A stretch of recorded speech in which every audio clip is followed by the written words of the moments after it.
first question I am going to take is A is the point given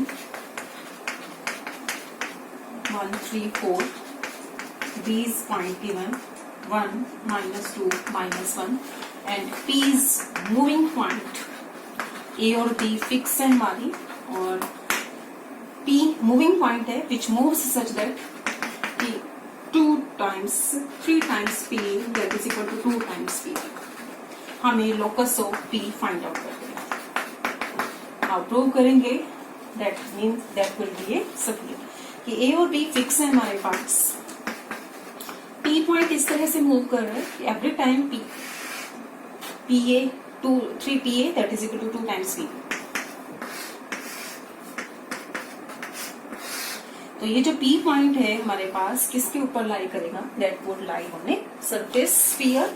वो हम find out करके दिखाएंगे. तो सपोज P हमने ले लिया, लेट P बी जिसका हमने लोकस फाइंड आउट करना है x y z be moving point.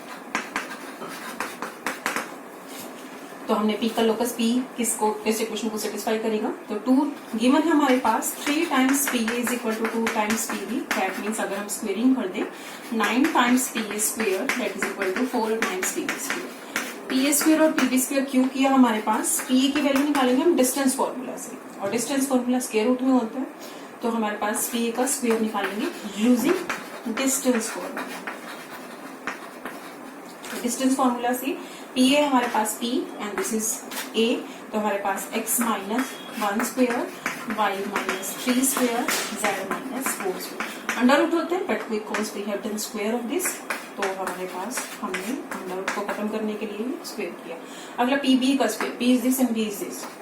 x minus 1 square y plus 2 square z plus 1 square. तो P का square that is equal to हमें गिवन क्या है 9 times P square is equal to 4 times P square. 9 times P square that is equal to 4 times P square. It means हमारे पास आ जाएगा 9 times P square की value.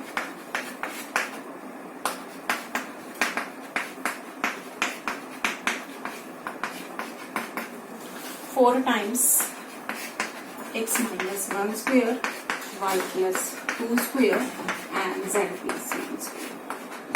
तो हमारे पास क्या मिला हमें जब हम इसको सिंप्लीफाई कर लेंगे 9 x square 1 minus 2x y square plus 9 minus 6y z square plus 16 minus 8z whole square करने के बाद 4 x square plus 1 minus 2x y square plus 4 plus का 4y z स्क्वेयर प्लस का 1 प्लस का 2. इसको simplify करेंगे हम x square के टर्म्स को कलेक्ट करें 9x square minus 4x square that is 5x square. 9y square minus 4y square that is 5y square. 9z square minus का 4z square that is 5z square. तो हमें क्या दिख रहे हैं यहाँ पर सेकेंड डिग्री इक्वेशन बन रही है. Coefficient of x square coefficient of y square coefficient of z square तीनों के तीनों सेम आ रही हैं और कोई भी टर्म तुम्हें दिख रहा है x y y z और z x की नहीं है. दैट मीन्स हमारे पास x y z का जो लोकस बनने वाला है दैट वुड बी स्फीयर.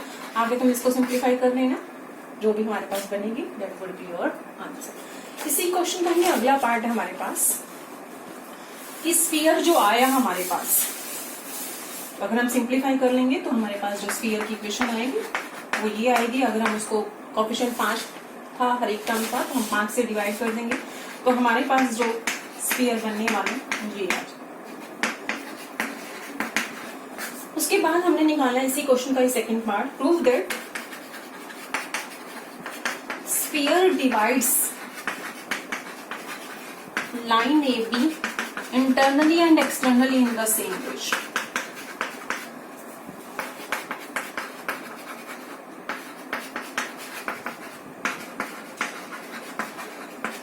अब इंटरनल डिवीजन ये हमारा ए पॉइंट है ये हमारा बी पॉइंट है. कोई भी पॉइंट इसको इंटरनली डिवाइड कर रहा है इट मींस P1 जो होगा वो ए बी लाइन के ऊपर होगा. तो ratio P1 A P1 B division कितनी आ जाएगी? P1 डिवाइड कर रहा है इसको internally in the ratio P1 A. अगर कोई इसको एक्सटर्नली डिवाइड कर रहा है इट मींस P2 जो होगा पॉइंट वो बाहर होगा ए बी से. तो वो रेशियो आ जाएगी P2A P2B. तो P2 एक्सटर्नली डिवाइड कर रहा है लेना ए और बी से ही है, P1 का डिस्टेंस ए और बी से, P2 का ही डिस्टेंस ए और बी से। तो P2 एक्सटर्नल है, बाहर है ए बी से, और P1 इंटरनल है। तो जो हम ये कहते हैं कि रेशियो बराबर आ रही है, दैट मीन्स इंटरनल और एक्सटर्नल डिवीजन जो हो रहा है वो सेम हो रहा है। दैट मीन्स इन दोनों लाइंस जो डिस्टेंस का जो रेशियो है वही किसका रेशियो होगा, P2A और P2B का रेशियो। अब हमने निकालना है कि स्फीयर जो है वो लाइन ए बी को इंटरनली और एक्सटर्नली सेम रेशियो में डिवाइड करें। तो हमारे पास ये लाइन है ए, ये पॉइंट है सपोज ए, ये पॉइंट है बी। तो हमारे पास एक तो डिवीजन यहाँ हो रही है और एक डिवीजन यहाँ हो रही है कि स्फीयर के दो पॉइंट हैं, एक तो एक्सटर्नल है line A B P2 A B से, और एक इंटरनल पॉसिबल है। ये पॉसिबिलिटी हो सकता है कि ये हमारे पास डिवीजन P2 के ऊपर लाई ही ना कर रहा हो या बी पॉइंट से बाहर निकल के जा रहा हो, दैट मे बी पॉसिबल। तो हमारे पास ये एक पॉइंट, अगर कोई भी पॉइंट हमारे पास इसको डिवाइड कर रहा है स्फीयर का, तो हमारे पास वो पॉइंट निकाल सकते हैं कि हम अगर मान लो कि P पॉइंट इसको K/1 की रेशियो में डिवाइड कर रहे हैं। A पॉइंट गिवन है हमारे पास 1 3 4, B पॉइंट गिवन है मेरा 1 -2 -1, और P पॉइंट जो मेरा स्फीयर के ऊपर लाई कर रहा है वो सपोज डिवाइड कर रहा है इसको रेशियो K/1 में। तो P पॉइंट के कोऑर्डिनेट्स तुम निकाल सकते हो। P पॉइंट्स के कोऑर्डिनेट आ जाएंगे सेक्शन फॉर्मूला से, K/1 प्लस का 1/1 डिवाइडेड बाई x कोऑर्डिनेट आ जाएगा P का, y कोऑर्डिनेट आ जाएगा P का -2K सेक्शन फॉर्मूला से 3:1 divided by K plus 1। Z हमने मान लिया, ये हमने सपोज किया कि K/1 की रेशियो में डिवाइड करा, तो हम K की वैल्यू को इवेल्युएट करेंगे। Z हमने निकालना है, तो Z K minus K plus का 4 डिवाइडेड बाई K प्लस 1। तो हमारे पास एक्स वाई जेड की वैल्यू आ गई, और एक्स वाई जेड क्योंकि पॉइंट स्फीयर के ऊपर है तो स्फीयर की इक्वेशन को सेटिस्फाई करेगा। अब जब स्फीयर की इक्वेशन को सेटिस्फाई कर रहे हैं तो एक्स वाई जेड की वैल्यू के की टर्म्स में यहाँ पुट कर दोगे, वी गेट क्वाड्रेटिक मिल जाएगी के में। जब एक्स वाई जेड पुट कर दो के की वैल्यू, ये पॉइंट आ रहा था एक्स वाई जेड, तो इसमें जब पुट करोगे वी गेट क्वाड्रेटिक इन के, तो इट मीन्स के की दो वैल्यूज आएंगी, और जब दो वैल्यूज आ रही इट मीन्स दो पॉइंट के ऊपर हमारे पास स्फीयर जो है वो डिवाइड करेगा, ए और बी को दो पॉइंट्स के ऊपर। अगर के की वैल्यू एक आ जाती तो इट मीन्स एक ही पॉइंट के ऊपर डिवाइड कर रहा था। अगर हो सकता है कि इसके रूट्स दोनों बराबर आ जाए तो एक ही पॉइंट के ऊपर डिवाइड करेगा। अगर हमारे पास दो रूट्स आ रहे इसका मतलब दो पॉइंट के ऊपर डिवाइड करेगा, और हो सकता है कि दो ना हमारे पास अगर इंटरनली और एक्सटर्नली सेम रेशियो में डिवाइड कर रहे हैं, तो अगर कोई भी पॉइंट एक्सटर्नली डिवाइड करता है हमारे पास तो रेशियो मान के चलते -K/1, और इंटरनली जब निकालते हैं तो K/1 की रेशियो में करते हैं। तो अब हमारे पास अगर K की वैल्यू दोनों पॉजिटिव और नेगेटिव आ जाए, सेम आ जाए, इट मीन्स ये जो पॉइंट डिवाइड करेगा वो करेगा K/1 की रेशियो में, और ये जो डिवाइड करेगा वो करेगा -K/1 की रेशियो में। तो हमारे पास P1A और P1B की रेशियो और P2A P2B की रेशियो जो होगी वो बराबर होगी अगर हम इंटरनल और एक्सटर्नल डिवीजन से P के कोऑर्डिनेट्स हम PA और PB को कैलकुलेट करें तो वो सेम आए। इट मीन्स इंटरनल डिवीजन और एक्सटर्नल डिवीजन में हमारे पास सिर्फ रेशियो सेम आएगी बट K की वैल्यू इक्वल एंड अपोजिट है। नेक्स्ट हमारे पास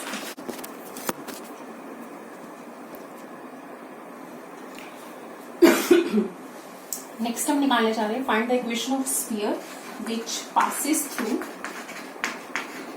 4 गिवन पॉइंट्स।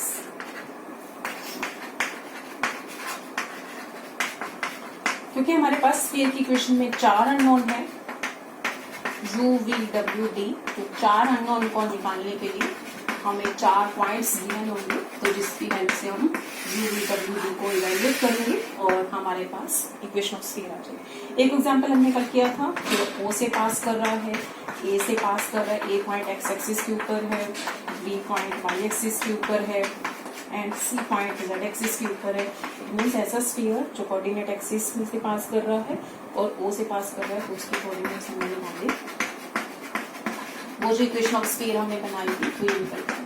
और इसको हमें याद भी रखना है, u की वैल्यू माइनस का a/2 निकल के आई थी, b की वैल्यू माइनस का b/2 और c w की वैल्यू माइनस का c/2। अब हमारे पास 4 कोई भी पॉइंट हो सकते हैं, चार कोई भी पॉइंट अगर हम एग्जांपल लेके चले, find the equation of the sphere which passes through these four given points. पहला पॉइंट है मेरे पास 0, -1, -2, -2, 1, 2, 2, 2, -1 एंड 0, 2, 3। तो हमने इक्वेशन ऑफ स्फीयर निकाल के दिखानी है जो इन चार पॉइंट्स से पास करे। Let equation of the sphere will be 2ux 2v1 2wz plus का dz। ये फर्स्ट पॉइंट इसको सेटिस्फाई कर रहा है, इसके ऊपर लाई कर रहा है, तो हमारे पास इक्वेशन बनेगी। x की जगह 0 रिप्लेस करोगे, y की जगह -1, z की जगह -2, तो क्या बनेगी 1 + 4 माइनस का 2v माइनस का 4w प्लस का d। जब इसको ये वाला पॉइंट सेटिस्फाई करेगा तो we get another equation in u-v-w-d, -2 का square plus 1 square plus 2 square minus 4u, this is 2v, this is 4w plus का d। देन अनदर पॉइंट इसको सेटिस्फाई करेगा 2 2 -1, we get u-v-w-d relation, another relation 4 + 4 + 1, then plus 4u plus का 4v minus का 2w plus का d is equal to 0। Another point 0 2 3 इसको अगर आप satisfy करेगा तो we get another relation in u-v-w-d, this would be 0 plus का 4 plus का 9 प्लस का 4v प्लस का 6w प्लस का d। तो इन चारों को सेटिस्फाई सॉल्व करना है, either adding, subtracting, multiplication, division, जो भी हम कोएफिशिएंट्स को सॉल्व कर सकते हैं।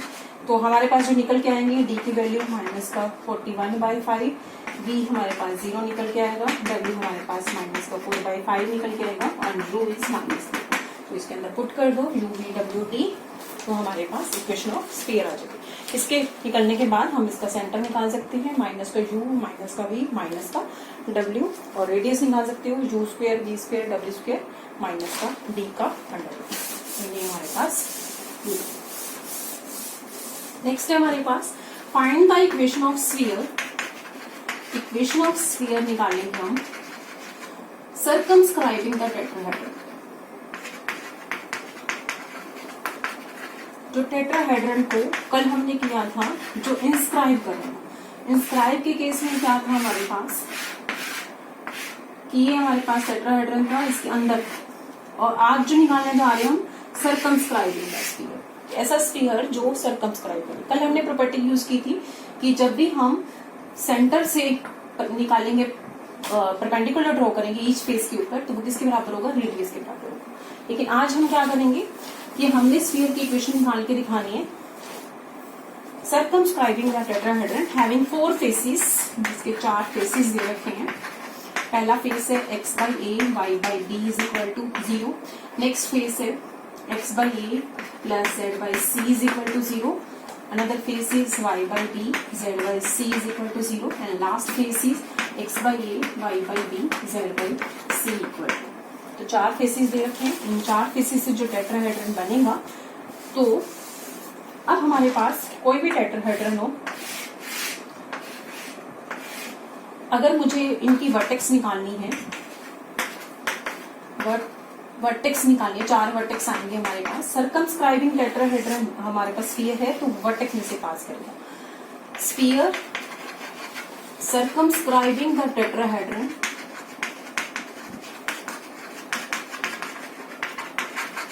passes through the vertices of the sphere। Sphere की वर्टिसेस से पास करेगा। अब स्फीयर की वर्टिसेस कैसे निकलेंगी, ए पॉइंट निकालना हो तो ए पॉइंट जो होगा तो किस किस का इंटरसेक्शन दिख रहा है, तो इस फेस का इंटरसेक्शन ADC का, दूसरा किसका ADB का, और तीसरा किसका इंटरसेक्शन है ABC का। तो it means A is point of intersection of 3 faces.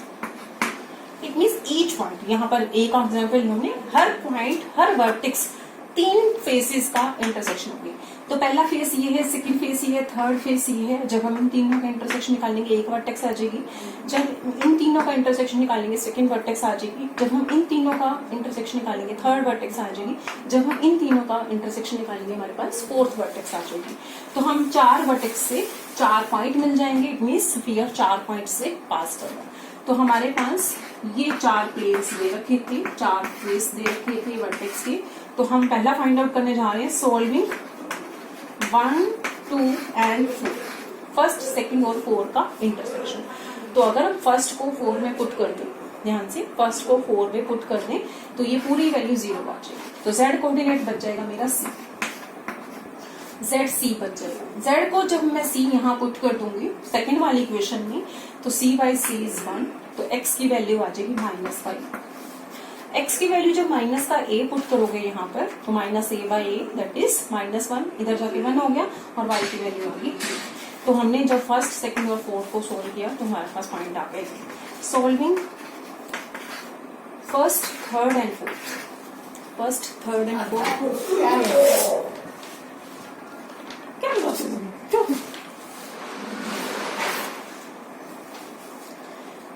First, third and fourth को जब कैलकुलेट करोगे, फर्स्ट, थर्ड और फोर्थ को जब फर्स्ट इसमें पुट कर देंगे तो z की वैल्यू आ जाएगी c। फर्स्ट को जब फोर्थ में पुट करेंगे z की वैल्यू c, z की वैल्यू c इसमें जब पुट करोगे तो y की वैल्यू -b, और जब y की वैल्यू -b इसमें पुट करोगे x आ जाएगा। इस तरह से solving second, third and fourth, second, third, fourth को सोल्व करोगे जब तुम, ये पूरा 0, x की वैल्यू आ जाएगी -a, x की वैल्यू a जब इसमें पुट करोगे तो z की वैल्यू -c और y की वैल्यू d। फिर सॉल्व करोगे तुम फर्स्ट, सेकंड एंड थर्ड को। फर्स्ट, सेकंड, थर्ड को जब तुम सॉल्व करोगे इन दोनों में से ही घटा दो, x वैल्यू 0, y 0, z 0। ये सिंपल सा है, तुम कैलकुलेट कर सकते हो। तो हमारे पास 4 पॉइंट्स मिल गए हैं। तो स्फीयर की इक्वेशन निकाल सकते हो। u, v, w, d निकालने के लिए 4 पॉइंट्स में से स्फीयर पास करेगा और 4 पॉइंट्स में से स्फीयर पास करके तुम स्फीयर की इक्वेशन को निकाल सकते हो। नेक्स्ट है हमारे पास sphere of radius k which passes through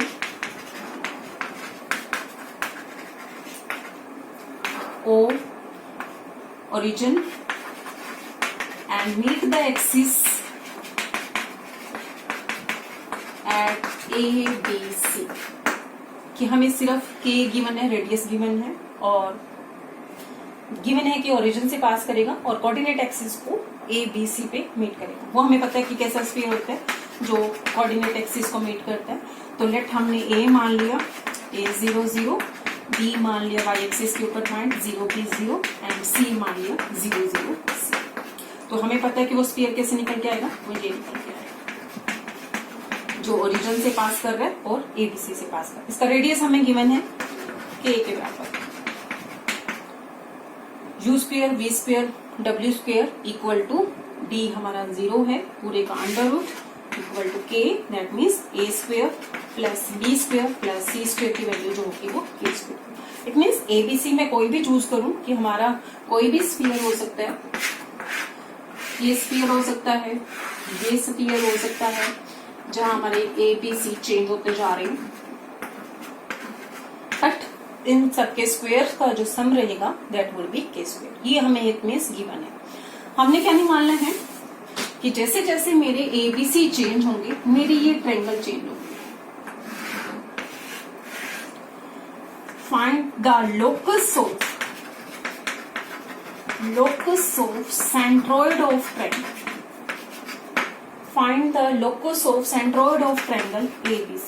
कि जैसे जैसे मेरे ABC चेंज होंगे, कि मेरे ABC चेंज होंगे, दिस इज ABC जिसमें से स्फीयर पास कर रहा था ओरिजिन में से भी, फिर मेरा ये ABC भी हो सकता है A dash, B dash, C dash, coordinate axis means ये ट्रायंगल बनी मेरी, फिर फर्दर ये ट्रायंगल बनी मेरी।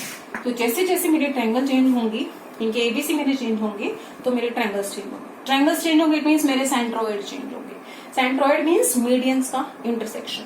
तो सेंट्रोइड चेंज होंगे, इसका सेंट्रोइड फॉर एग्जांपल ये आ गया, इसका सेंट्रोइड ये आ गया। तो सेंट्रोइड का लोकस सेंट्रोइड किस सरफेस की ऊपर लाई करेंगे वो सरफेस हमने निकाल के दिखाना। तो अब हमारे पास सेंट्रोइड के कोऑर्डिनेट निकालते कैसे हो कि सपोज ये पॉइंट है x1 y1 z1, ये पॉइंट है हमारा x2 y2 z2 और ये पॉइंट है मेरा x3 y3 z3।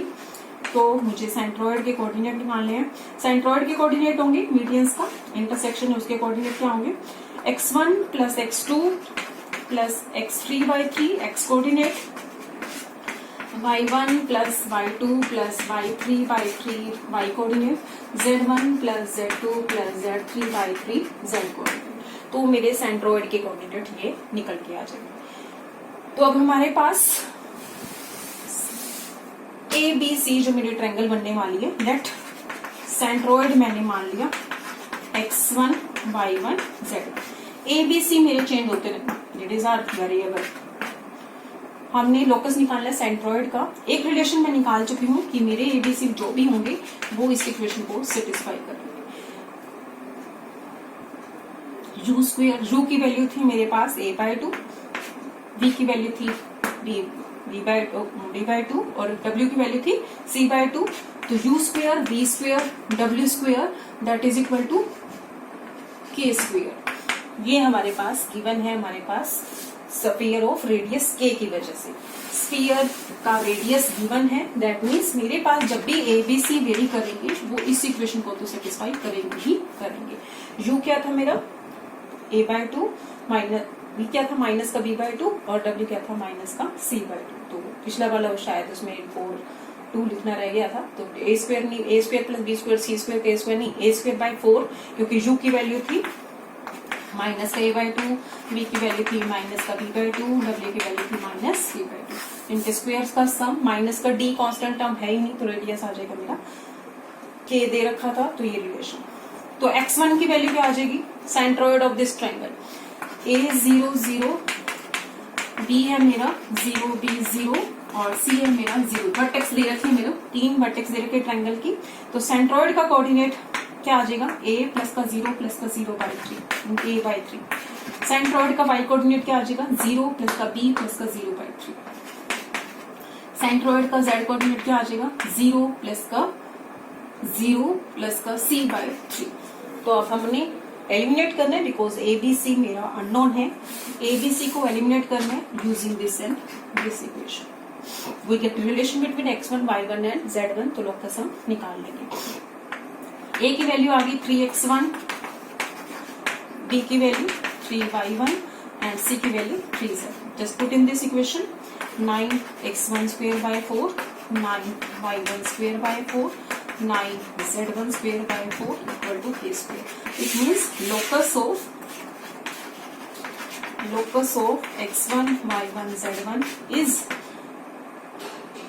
9x square by 4, 9y square by 4, 9z square, and of course this is a sphere. तो सेंट्रोइड का जो लोकस बनेगा वो स्फीयर बनेगा। Next example we are going to take is exercise question. A plane passes through fixed point.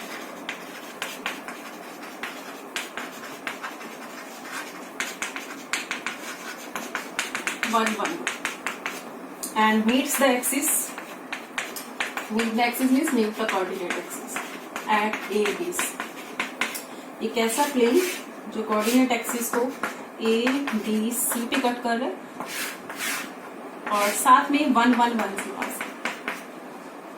फिर से हम suppose कर लेते हैं कि कोऑर्डिनेट है A0 0, इसे 0 B 0 0 0 C। अब हमारे पास जब भी कोऑर्डिनेट एक्सिस को कोई भी प्लेन कट करता है उसकी इंटरसेप्ट फॉर्म हम लिख सकते हैं। इंटरसेप्ट फॉर्म यहाँ से तुम क्लियरली देख सकते हो। जब मैं y z 0 पुट करूंगी तो x की वैल्यू वही आ जाएगी, जब x और z 0 पुट करोगे तो y की वैल्यू वही। This is the plane which meets the coordinate axis at point a b c, a0 0 0 b 0 and 0 0। It passes through 1 1 1 means तो रिलेशन मिल गई मुझे ABC।